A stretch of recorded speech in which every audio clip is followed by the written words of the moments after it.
Thank you, everyone, for making the time to be here. Looking forward to answering your questions. Uh, as with all Pi events, we like to start this off with the land acknowledgement, so I'm going to do that. Today, we honor the indigenous people whose traditional and ancestral homelands we stand on: the Multnomah, Wasco, Cowlitz, Cathlamet, Clackamas, bands of the Chinook, Tualatin, Kalapuya, Malala, and many other tribes and people who made their homes and who traveled through this area at the confluence of what we now call the Columbia and Willamette Rivers.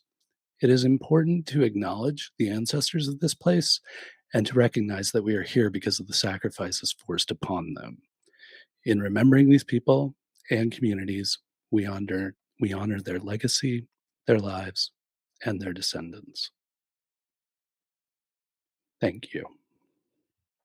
I will go through every single question, no matter how many questions we get. I always want to make sure that everybody gets all of their questions answered. I am Rick Cherosi. I'm the co-founder and general manager of Pi. Miguel Higgins Moy is also in the chat. He is our program manager for Pi Shop, and he helps out with Pi and those kind of things. I thought, first and foremost, I just thought I'd give you a little background on Pi, where we came from, what we do, who we are, all that kind of thing. And then we can jump into what we're specifically focused on during this application period. So Pi, at its very most basic, is an ongoing experiment to figure out how established organizations like corporations or government entities or educational institutions can most effectively collaborate with the startup community for mutual benefit. So we want it to be a two-way street. We want both parties getting something out of it, but we're always looking at that intersection between where more established groups have an interest in the startup community and the startup community has an interest in working with those more established groups. We began as a conversation in 2008, finally launched the program in 2009, so we've been around about 15 years.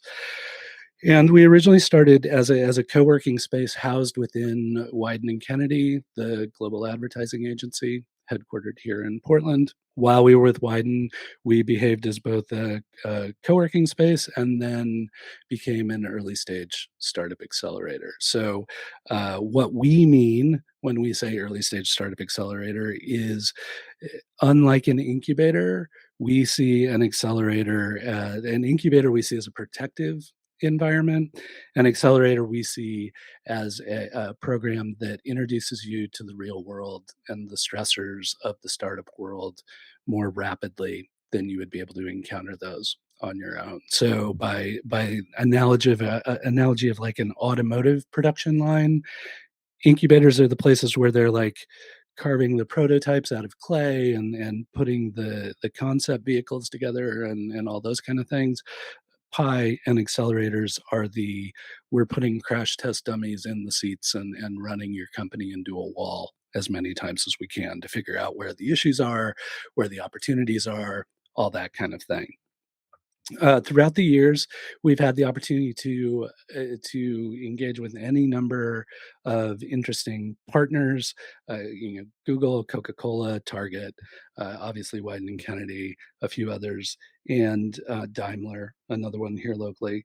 And now our current partners for the program are the City of Portland through Prosper Portland, which is their economic development arm, Autodesk, which is a global corporation that has a sizable Portland office, and then of course Built Oregon, which is our sister organization that's focused on the consumer products world. So for this application period, we are currently only recruiting for Pi, which is our software, SaaS, web-based product kind of program. We only really do work with products, even software as a service we see as a product. We don't have a ton of experience with like retail or services based industries, so we're very interested in folks who are building a product. And specific to this class of Pi, we are being asked, as by way of the grant, that we're working on, we are being asked to focus on businesses within the Portland area that have at least one BIPOC founder. So BIPOC, if you're not familiar with the term, that's Black, Indigenous, other people of color. So that also includes Latino, Latina, Latinx. That includes Asian, Pacific Islander. So a person of color should be in either the founding role as a solo founder or should be in a co-founding role for people who are applying to this cohort of Pi. Applications are currently open. They will stay open until March 14th, which is a little over a week.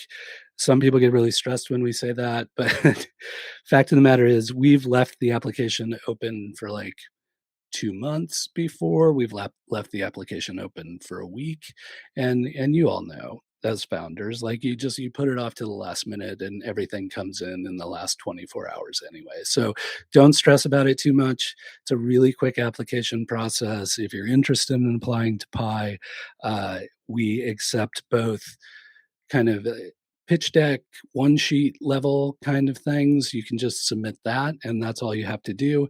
If you haven't had the chance to develop something like that, we do have a written application that'll kind of take you through all the things that we're interested in. So, you know, even starting from scratch, it's not going to take you more than an hour to complete the application. It's something you can do over a weekend. So please don't stress too much about the time period there.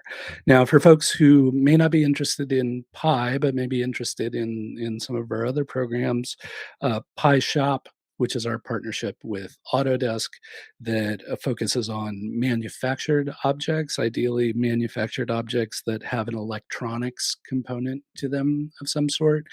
We will be recruiting for that program later in the year, and hopefully bringing folks in to participate in that program before the end of the year.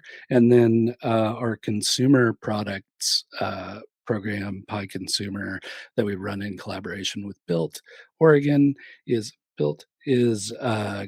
slated to run later in the summer, early fall, to kind of that gap for consumer products people that they're past the rush of the farmers market world and haven't yet kind of hit the craziness that is the holidays for consumer products people. So timing wise, those are the other couple programs. Um, and that's kind of the gist of Pi. Uh, I think another important thing is just talk about how the program works. There's no curriculum per se. Like, this isn't, if you get into Pi, this isn't a situation where we're going to have you, sit down and listen to a bunch of 101 kind of stuff on things you already know. It is really designed to be an independent study for founders. So if you're already expert in any number of things within the startup world, but you're like, I could really use help with this specific area, then that's the area we will focus on. We may ask, if you're expert in other areas, we may ask you to mentor some of your peers as part of the program. But for the most part, we want you focused on the problems that you're having right here, right now, that are keeping you up at night. And we want to help you resolve those. The way we help you resolve those problems is we do it in a few ways. One, staff is kind of working with you day in, day out on your startup. We're kind of helping you figure out issues or opportunities or that kind of thing.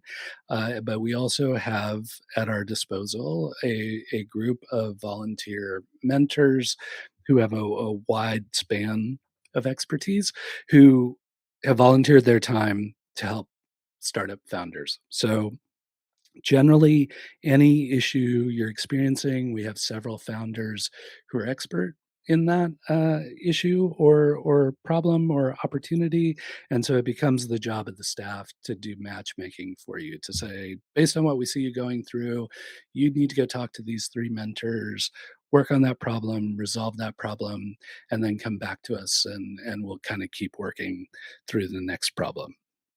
I think the other important thing to note about mentors, they're not engaged in the program to do work.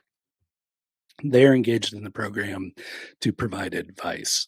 So, just so your expectations are set, this is not an opportunity for you to get a bunch of other people kind of working on your startup or doing actual labor associated with bringing your business to the market.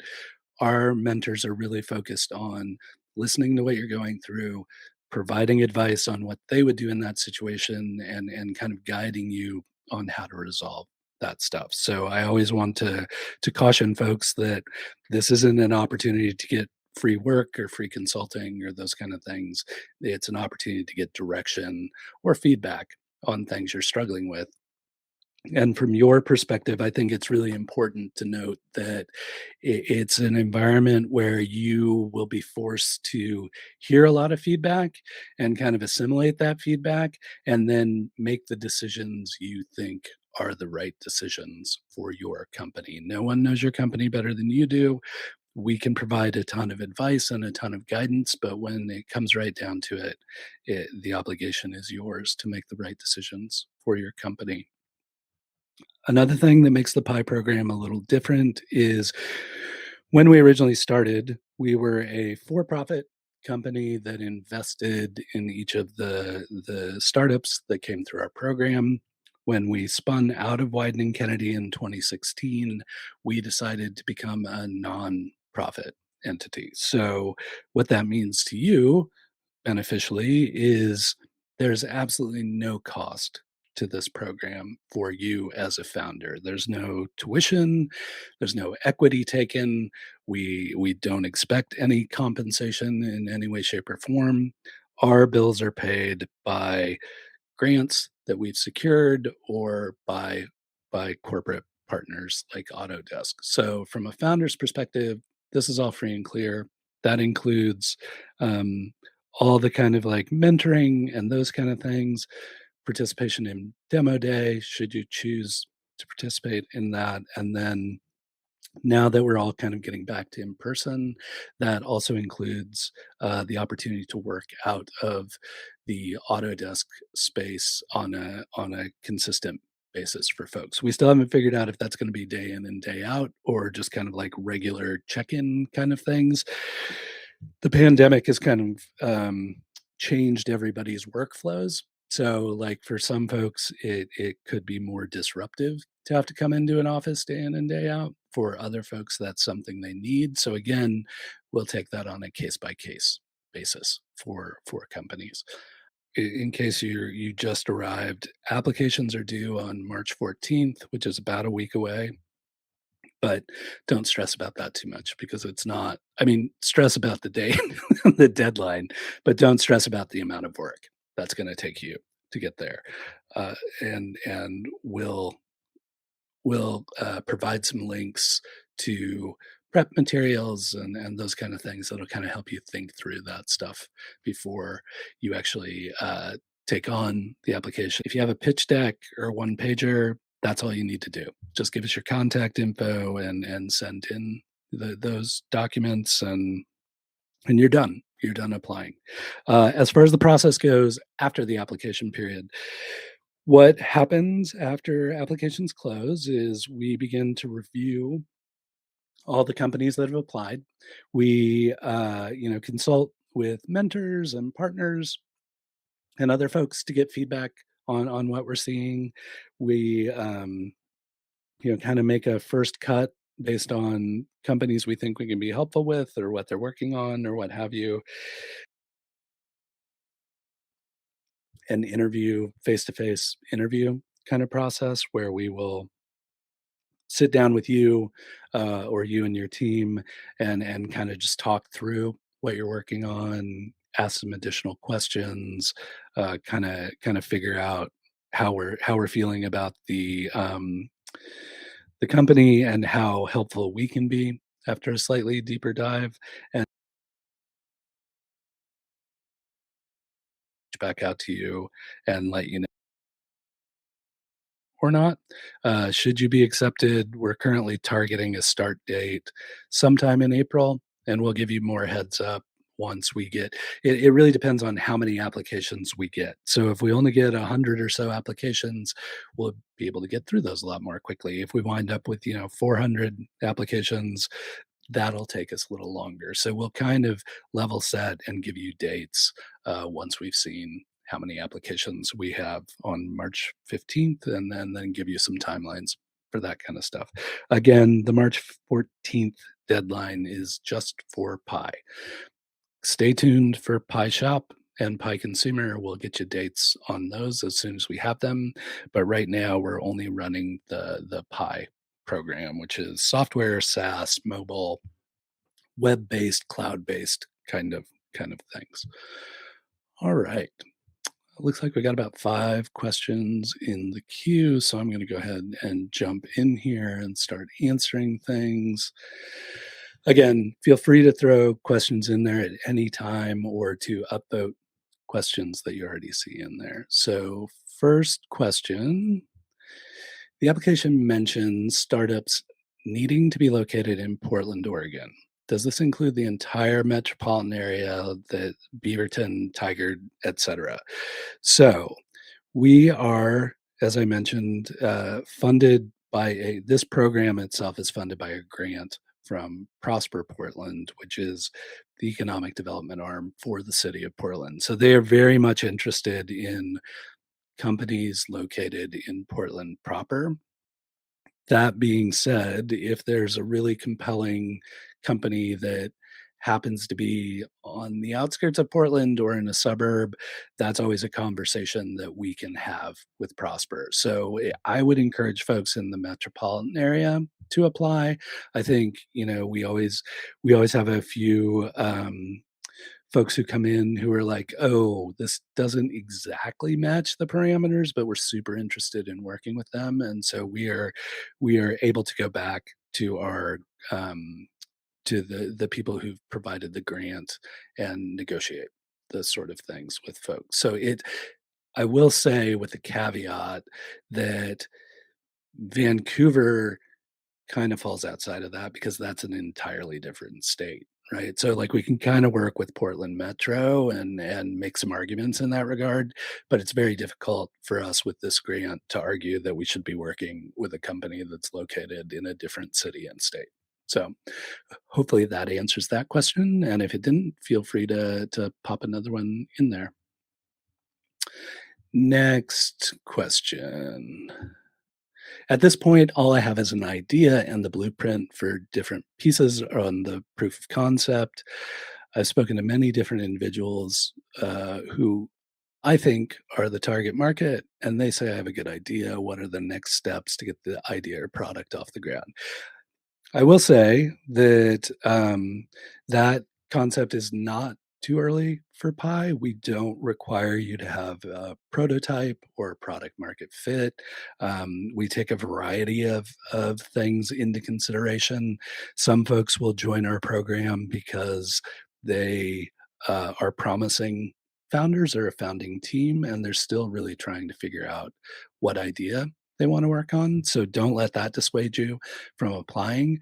I would say, in terms of where you are right now, Justin, I would recommend if you're technical and you're comfortable building product, then I would get kind of a nitty-gritty prototype churned out as quickly as you can to start testing whether that initial response you got from folks is valid and can be further validated by getting a product in front of them.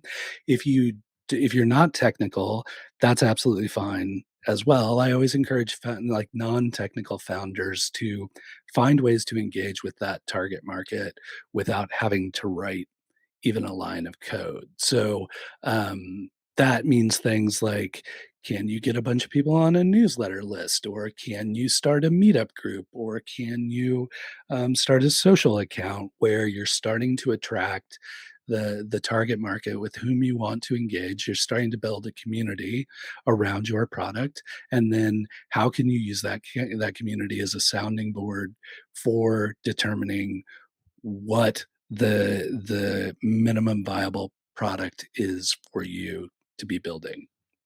So I think either way, your next step is to start testing some of that feedback you've heard. If pie can be helpful in that regard, again, you're not too early for pie. It's maybe not our ideal spot, but we've worked with tons of founders who were pre-prototype before. So that could just be some things to think about. Or the other part of it is if you just want to grab some time with me, if you're like, I'm not sure about pie and I would just like to sit down with somebody, then please feel free to hit me up. It's just Rick, RICK, at PiePDX, PIEPDX.com. And I'm happy to sit down with you and just kind of talk through what you're working on, provide some feedback, potentially provide some mentors or other people who are working on tangential kind of things. That's the other part of the work that Pi tries to do, is just ensure that the community has access to the resources they need. So if that would be helpful, please feel free to contact me. Okay, next question. Let me make sure nobody's voted anything else up. There are two ways to apply: submit a slide deck or fill out a written application. I have a slide deck, but feel the written application is a better way to express what my startup is doing and what problem it is solving. How do you evaluate the application between the slide deck and the written application? Great question. Thanks for submitting that.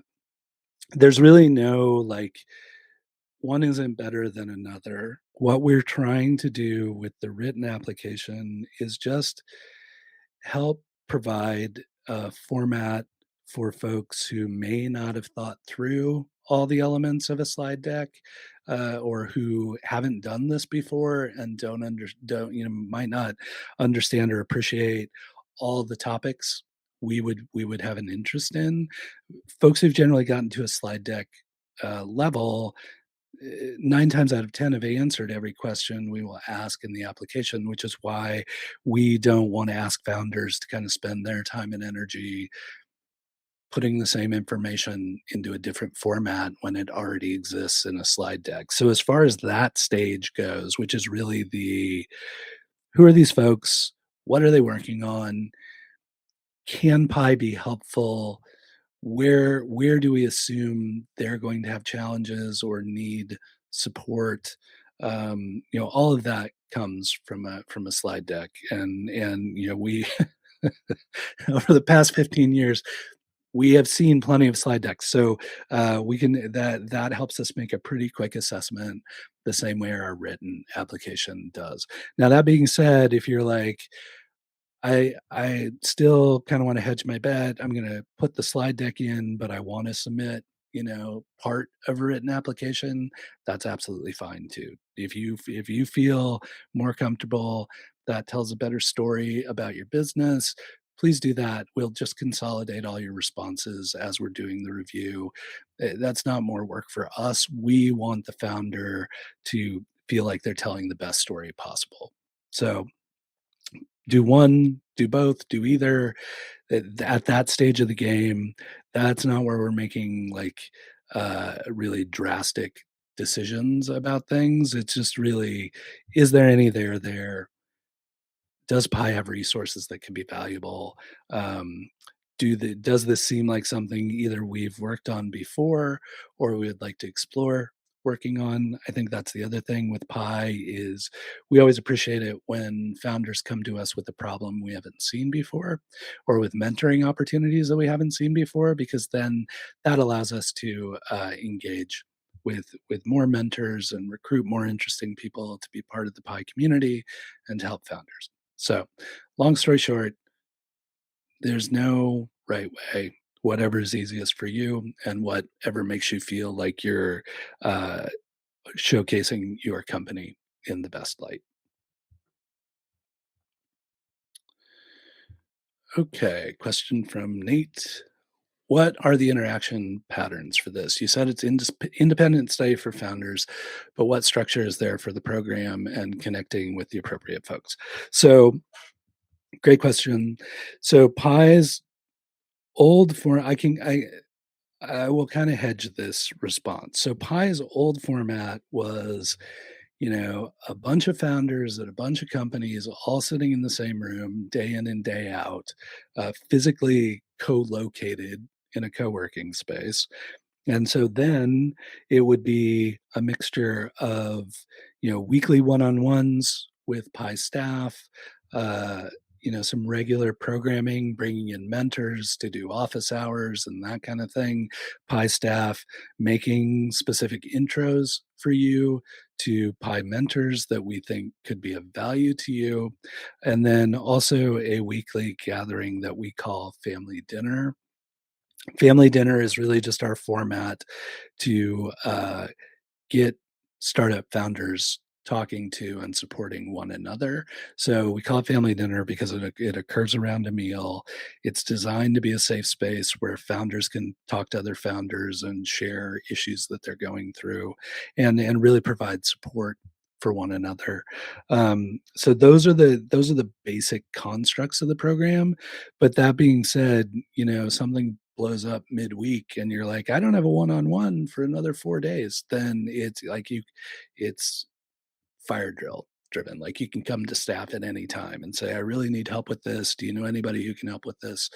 Those kind of things. I think by independent study, I was more trying to convey that we're not interested in wasting your time. We're not going to make you sit through stuff that's not of value to you. And so we want to ensure that you're getting the assistance you need as quickly as you possibly can.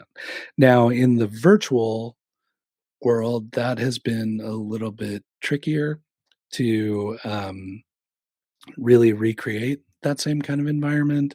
I mean, we all sit on Slack all day, every day, and we're on email and those kind of things, but it can still be a little more challenging to understand when somebody's having an issue or get in contact with folks as easily as just walking up and tapping them on the shoulder. But we still, de- depending on how you choose to work in the program, whether in the co-working space or remaining virtual, we will do our best to make sure that you're getting those issues resolved as quickly as you can be. And the other aspect of that is independent study, in that it's also, if anybody's done an independent study in school, it's also driven by you as the founder quite a bit. If you're not interested in talking to staff or like conveying what issues you're going through or leveraging the program for everything that it's worth, then it's going to be a little more difficult to kind of drive that ethos. So the onus is on the founders to engage as much as they possibly can as well. We can't be helpful unless we know how to be helpful and unless you're communicating with us about the issues you're experiencing. So, what we are always first and foremost trying to do is to get founders to drop that veneer of everything's going great. Everybody loves our product. This is all fantastic, because we know that's not true. So, we want you to be comfortable with us and in sharing what you're struggling with, and that's the way we can best help you, and we want you to engage in that way as much as you possibly can, because that's how you get the most out of the program.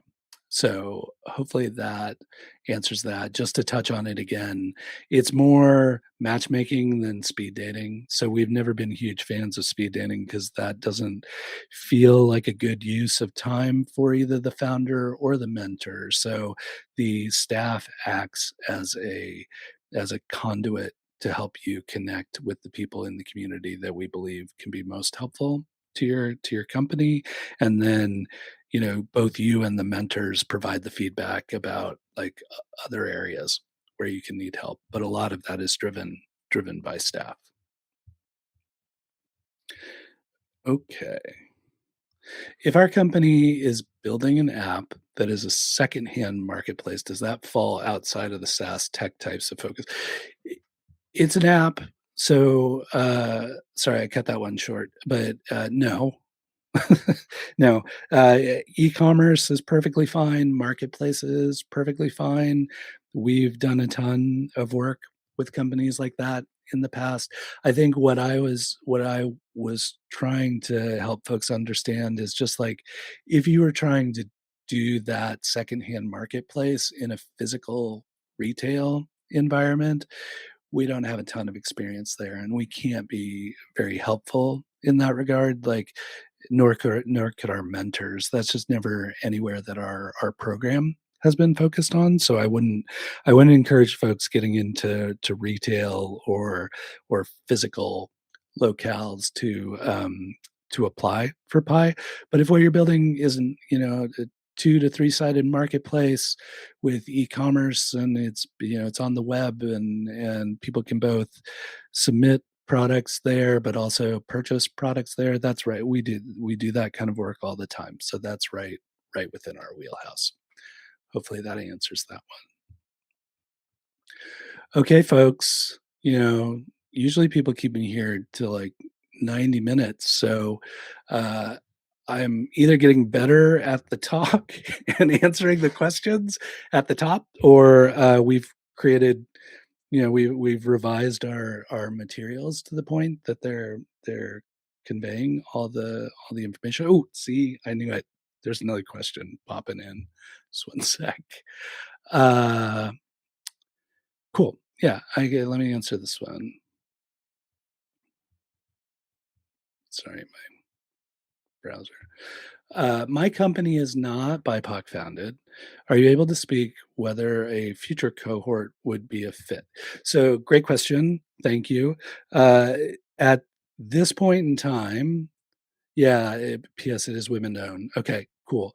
Uh, at this point in time, part of the challenge of being a nonprofit is we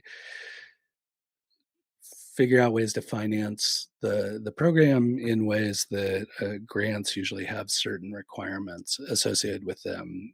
Previously, the our grant was open to BIPOC and women founded tech companies, but that has since been changed to just be BIPOC companies. So um, we are continuing to pursue, other grants so that we can run additional programs. We just, apart from Pi Shop, Pi Consumer, and Pi for BIPOC-led companies, that's the only funding we have secured right now for this year, but we're continuing to chase that. I would say let's find some time to sit down and chat. I would love to hear more about what you're building and be as helpful as I possibly can. But at this point in time, we do not have a Pi program currently slated for for tech companies outside of BIPOC tech founded companies, but that may change depending on what we're able to secure. So please reach out, let's chat, and then just kind of keep an eye on Pi, and we'll definitely let you know when we have other application periods open. And on the women-owned part, we've had the pleasure and privilege of working with a bunch of women-owned companies and women-founded companies, so always happy to connect you with people in our network who may be beneficial to you, or may be able to help you figure out other resources that could be beneficial. I know Accelerate is a great program that we've collaborated with time and time again on women-founded companies. Also, Thai Bootcamp XL is another program that has the purview of BIPOC and women-founded companies. So yeah, let's grab some time, and I'll find some resources that can help you out, even if we're not able to do that. Okay. What is the You're welcome. What is the duration of Pi? So Pi is very short term. We'll start sometime in April and will likely run through late June, early July, somewhere in that time frame. 3 to 4 months, depending on how things are going. We'll get you a more definitive calendar once we actually see how many applications come in the door.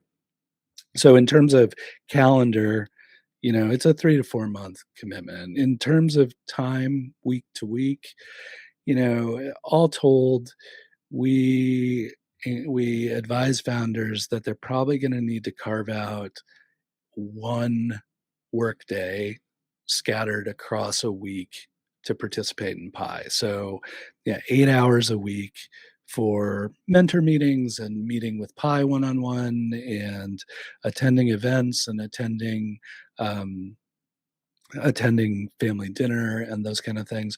We will throw more than that at you on a regular basis because we'll also be saying, well, you should go to this community event, or here's a pitch competition that may be of interest to you. So, like, we will inundate you with a lot of stuff, but we have a base expectation that it's about 8 hours a week of time commitment.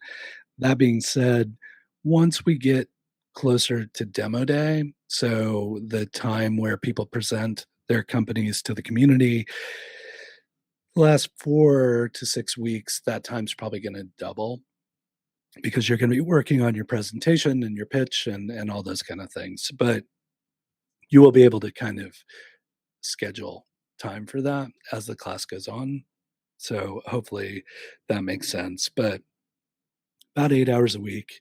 Again, some people will work day in and day out, in the physical space. Other people will want to do it virtually. Other people will want to do hybrid. But in terms of just, thank you, Marquita. Appreciate that. Um, just in terms of like actual time commitment where you're not working on your startup, you're working on something associated with the Pi program, that'll be about 8 hours a week. And we try not to overload any single day. So that's not like 6 hours one day and then 2 hours the rest of the week. It's like we try and sprinkle it along because we realize founders are overly busy and you've got more than enough to do. So we're trying not to waste your time. Okay. That seems to be all the questions. Uh, not seeing anything in the chat. So again, I'm gonna go ahead and start winding this down. Really appreciate it, everybody who took the time to be here. If another question comes up and you're like, look, I don't have time to sit through another hour of Rick's nasally droning voice, then I get it. Just just submit your question. There's a Q&A session just like this next Monday. You don't have to attend. If the question hits you, just go register, submit it through the Ask a Question, and I will respond to it. And then you can just come back later and kind of be like, this is the question I really wanted him to answer. And so I can jump right to that. That's the beauty of the Crowdcast platform. That's why we use it. This content will also be on YouTube.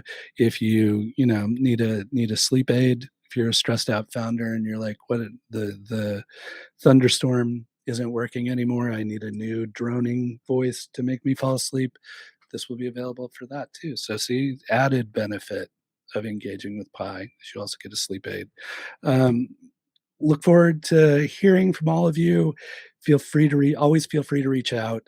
If you feel like attending the other event, please do, but don't feel obligated. I probably won't say anything terribly new, but if you have any questions, feel free to pop them in there, or to just hit me up on social or via email, and we'll get those questions answered. And I look forward to seeing your applications in about a week. Thanks everybody for showing up. We'll let you go. Bye bye.